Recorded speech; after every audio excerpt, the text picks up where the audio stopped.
And Elon Musk, I've been very interested in that. I've been told he's from South Africa, from that South African gentleman, who now I believe lives in Nevada or somewhere like that, and has put together very beautiful new solar panel roofs.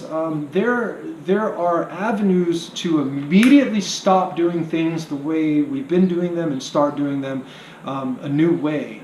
And that needs to occur now. If we wait and we continue to allow these bourgeoisie, these super wealthy, to just control our laws and our government so that they can continue to profit off the backs of the proletariat, we're going to see more and more and more exponentially increasing global warming. Like this year, for instance, we had no blizzard. There was no great blizzard in Washington, D.C. I saw 2 days of a little bit of snow.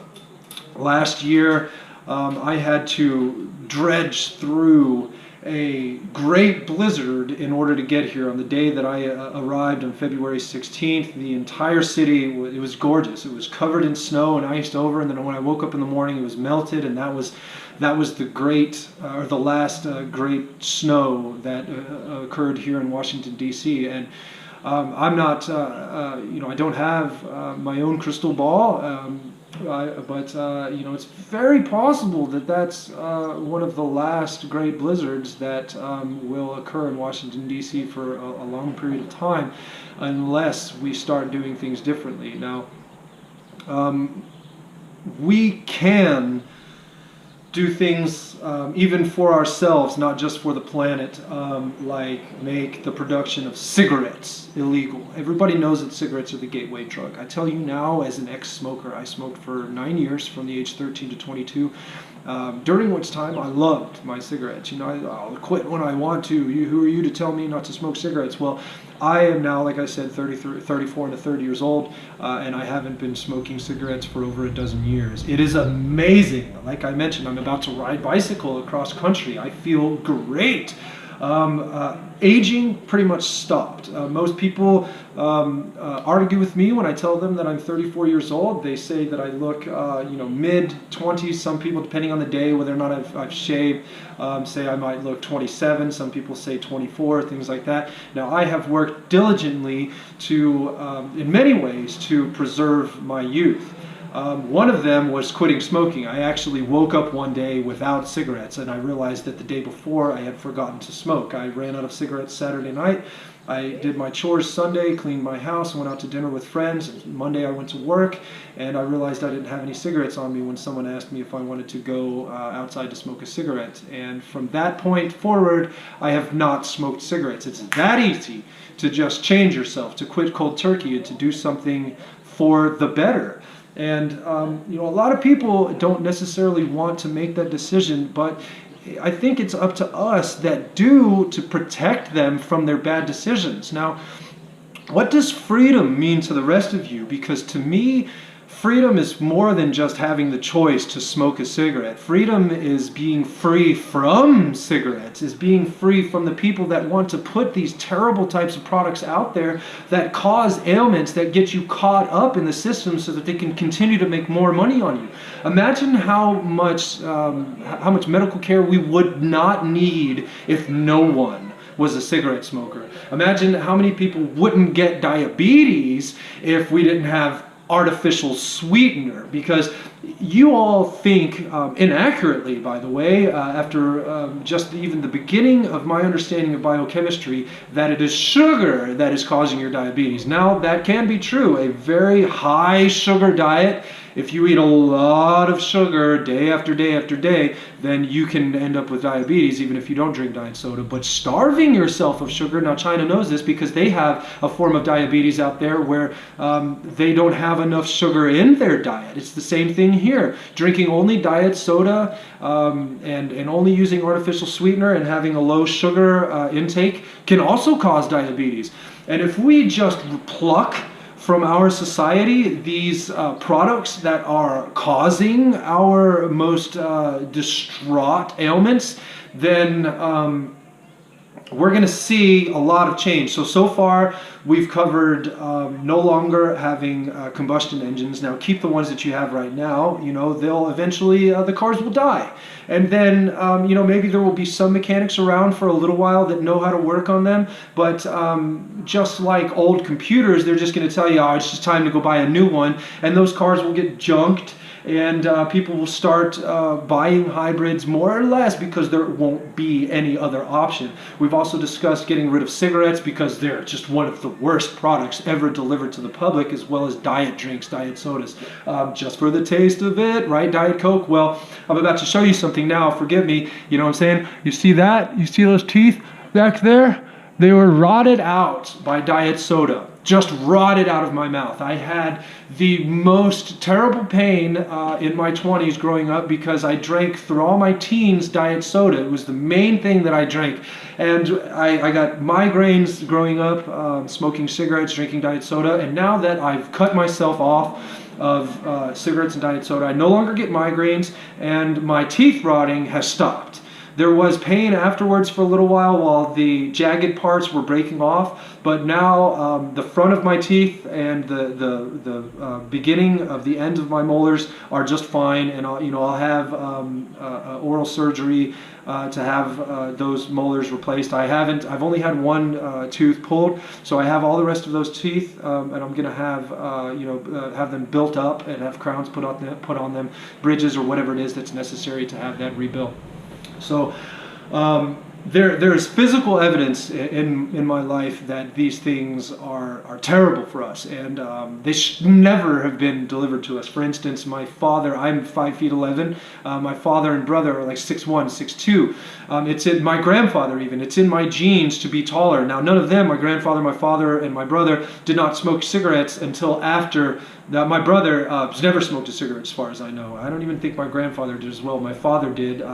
Both him and my mother died from lung cancer, and my father as well as drinking. He drank whiskey every night of his life, which I really wish he wouldn't have done that. My mother loved her cigarettes so much at the end of her life. She was in a nursing home smoking 2 packs a day. She wanted that coffin nail. I guess she was trying to take herself out using cigarettes as that bullet, you know, which she did. I saw her the summer before she passed away, before she left us. I have this really beautiful memory of us letting off fireworks on the beach. I was on Amelia Island in Fernandina Beach. It was beautiful.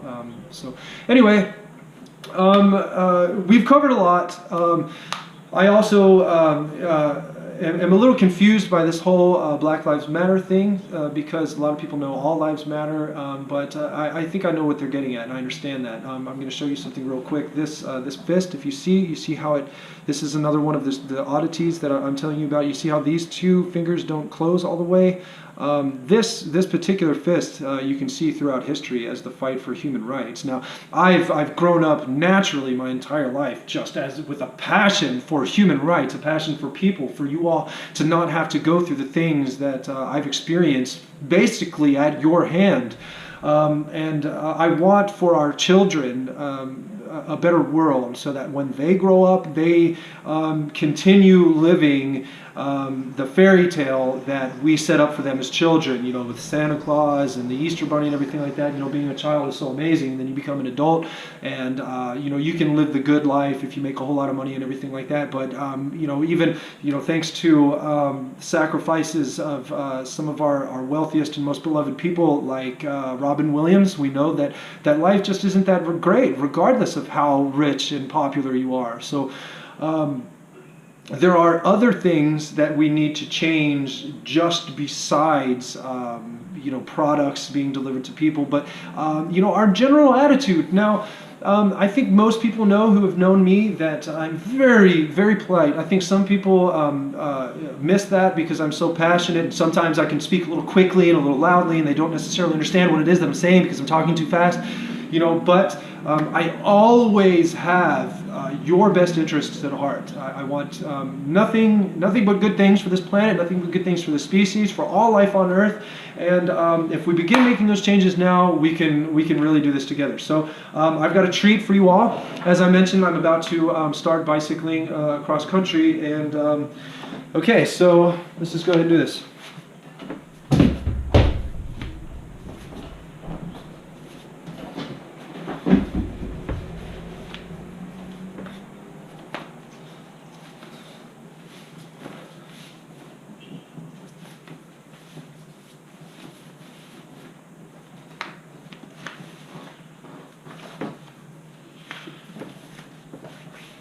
No, just kidding. Just kidding. You thought I was about to. No, I'm not going to do that. Okay, so the reason why I got undressed is because I have these pair of clippers here. I bet you already know what's about to happen.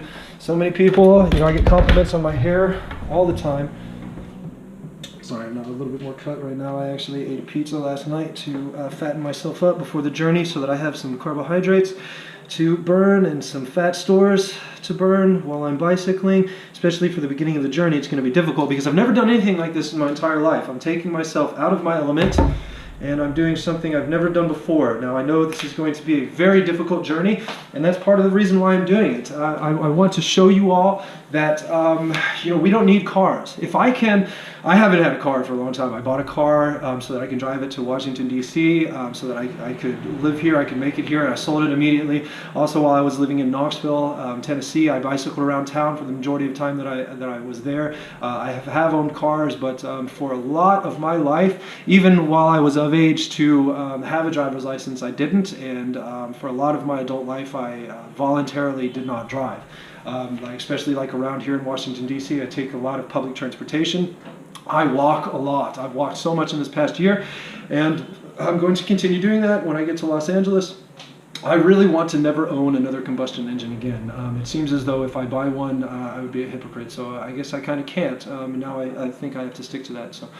I maybe not, because I told you just a moment ago that we can use the cars. I like old cars, like muscle cars, beautiful. I've never owned a muscle car before. I would really love to have a Chevelle, or something like that, or an old Mustang or an old Camaro. So maybe I'll have one of those. And like I told you, it's like we can preserve those beautiful cars, but we don't need to make these piles of junk anymore that are destroying our planet. And that's the main source. Oh yeah, I was going to tell you one more thing before I do this.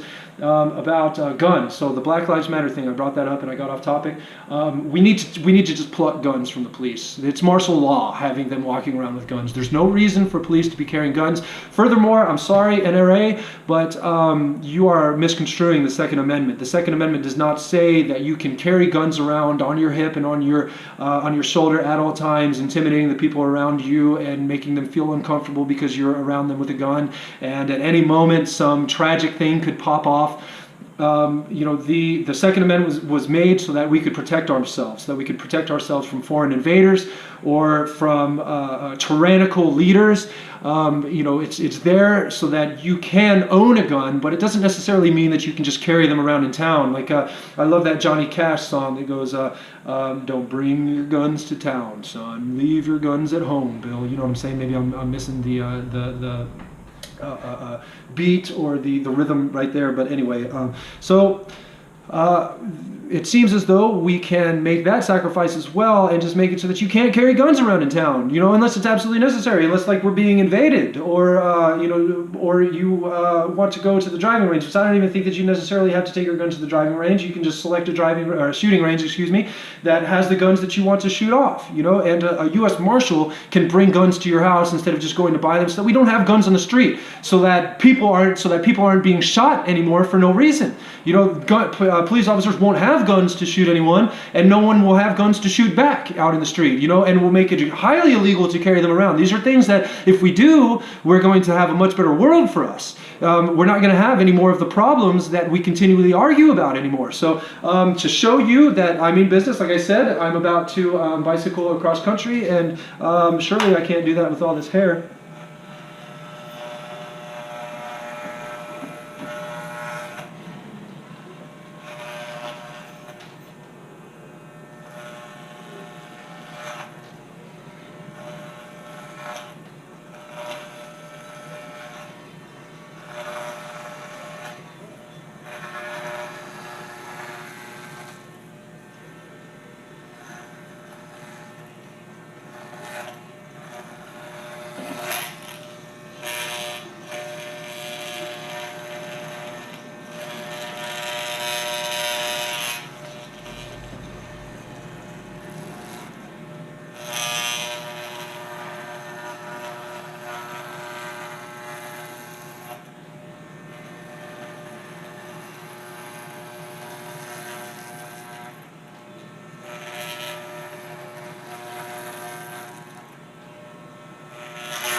have my head pretty much shaved up.